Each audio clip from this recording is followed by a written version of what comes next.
نور البيان الصفحة 86 أحكام متفرقة حول ترتيل القرآن. Ici, le livre nous présente différentes règles à prendre en compte dans la récitation coranique. La première s'appelle al-qalqalah.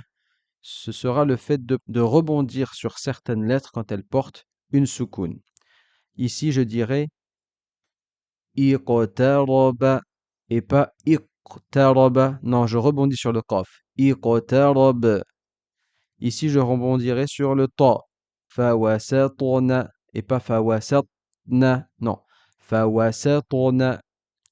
Ici, sur le jim. Ajdaru. Ajdaru. Yudkhilu. Al-haqqu. Et si je m'arrête dessus, al-haqqu. Yabhathu. Donc, ces lettres-là vous sont écrites ici. Donc, il faudra rebondir dessus quand elles porteront une soukoun. Et ceci dans tout le corps. Ensuite, la lettre Ra aura deux manières d'être prononcée. Soit une manière grosse, grave, emphatique, ou bien une manière amincie, fine et douce. Dans la ligne du haut, tous les exemples seront prononcés de manière fine. Écoutez bien, Rizqa, elle est prononcée de manière fine parce qu'elle porte une kasra ici. Shir'ah, ici aussi. Pourquoi? Car elle porte une soukoun, elle est précédée d'une kasra. Adh-dhikr, ici aussi, car on s'arrête sur soukoun, elle est précédée de soukoun et précédée d'une kasra. Si je continue la récitation et que je prononce la dhamma, à ce moment-là, la lettre sera grosse. Adh-dhikru. Fasbir sabra. Ici, elle sera petite parce qu'elle est précédée d'une kasra. Majriha. Ici, elle sera prononcée comme un et en français, comme un et. Majriha. Cela se produira une seule fois dans le Coran et il y aura un point, un gros point rouge pour indiquer cette exception. Khabir. Ici, on le prononcera petit si on s'arrête, car elle est précédée d'une absence de voyelle et d'une kasra. Si je continue la récitation, je la prononcerai grosse. Khabirun. Et ici, il en est de même. Khayr, précédé d'une soukoun, mais comme la lettre est un ya, elle ressemble à une kasra, donc on la prononce petite. Khayr. Et si je continue, on la prononcera grosse. Khayrun. Khayrun. Et dans la ligne du dessous, nous prononcerons les ra tous de manière grosse. Rabbana, car il a une fatha. Donc tout ra avec une fatha sera prononcé gros. Rabbana, arsalna. Ici aussi car il porte une soukoun mais précédée d'une fatha. Ruhama. Ici elle sera grosse car porte une dhamma. Turja'ul umuru. Ici grosse car elle porte une soukoun précédée d'une dhamma. Turja'u. Turja'ul umur. Si on continue, elle sera grosse car elle a une dhamma.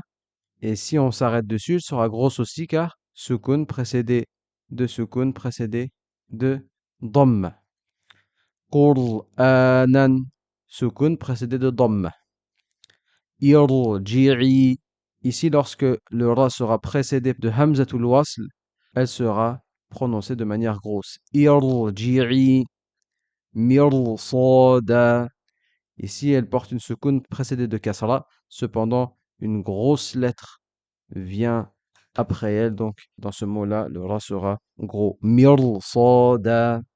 Parfois, vous trouverez dans le Coran des petits ronds qu'on a déjà vus.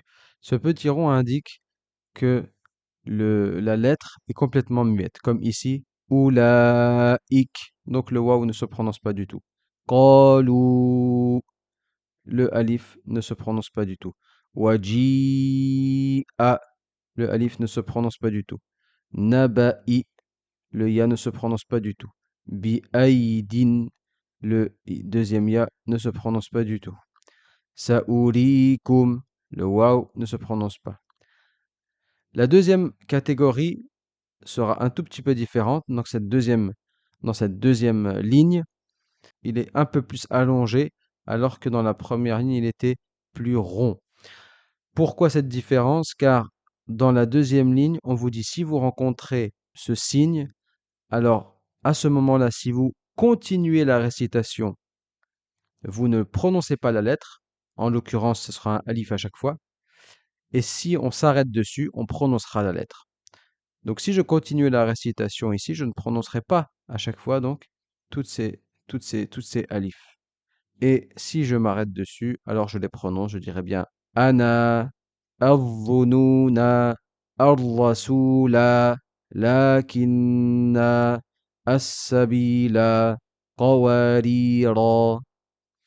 Et si je ne m'arrête pas dessus, alors je ne les prononcerai pas comme dans la sourate Al-Kafirun, je dis bien Wama ana abidum ma abattum. Donc je dis bien Wama ana sans allonger. Ana abidum ma. D'accord? Autre règle, lorsque je verrai une lettre d'allongement comme ici, dhaqa ou de khula, fi, utu, et que cette lettre d'allongement sera suivie par Hamzatul Wasl, le Hamza qui porte cette espèce de petit sard au-dessus là, qui est souvent dans le mot al, alors à ce moment-là, cette lettre d'allongement sera supprimée. Et cette règle-là, on l'a déjà vue. La nouvelle information sera le fait de s'arrêter sur cette voyelle d'allongement et de bien la prononcer lorsque je marquerai un arrêt. Je devrais prononcer cette lettre d'allongement. Dhaqa. Et si j'enchaîne, dhaqa shajara. Donc je ne la prononce pas. Udkhula. Et si j'enchaîne, udkhulan nar. Donc là, je ne l'ai pas prononcé. Fin nahar. Et si je m'arrête, fi, etc., etc. La dernière règle ici sera le fait de savoir comment choisir la haraka que porte le hamzatul wasl, le hamza qui a donc ce petit signe au-dessus. Donc il faudra savoir tout simplement que dans le mot al, si on connaît le mot al, donc sans connaissance de base de l'arabe, cette règle ne vous servira pas à grand-chose. Cette règle va aider ceux qui ont déjà une petite connaissance de l'arabe. Sinon, ça risque d'être difficile. On va donner une petite règle approximative pour vous aider donc à trouver la bonne haraka sur ce hamza. Donc on vous dit lorsque vous reconnaissez le mot al qui est l'article en arabe qui veut dire le, la ou les, alors à ce moment-là ce sera toujours une fatha. On dira al-qamar, où on a les exemples juste dans la ligne d'au-dessus. Ash-shajarata, an-nara, an-nahara, al-kitaba. Donc lorsque ce sera l'article al, on prononcera avec une fatha. Ensuite, lorsque je trouverai que la troisième lettre du mot est une dhamma, comme ici, eh bien je prononcerai une dhamma sur le hamza, ou de ou.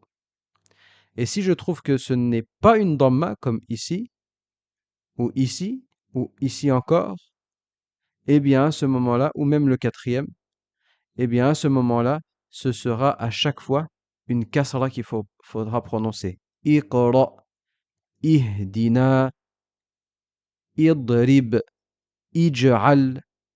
D'accord? Et on se rappelle que Hamzatul Wasl, lorsqu'elle est précédée de quelque chose, elle n'est pas prononcée du tout. Je dirais ici, wadrib, waj'al.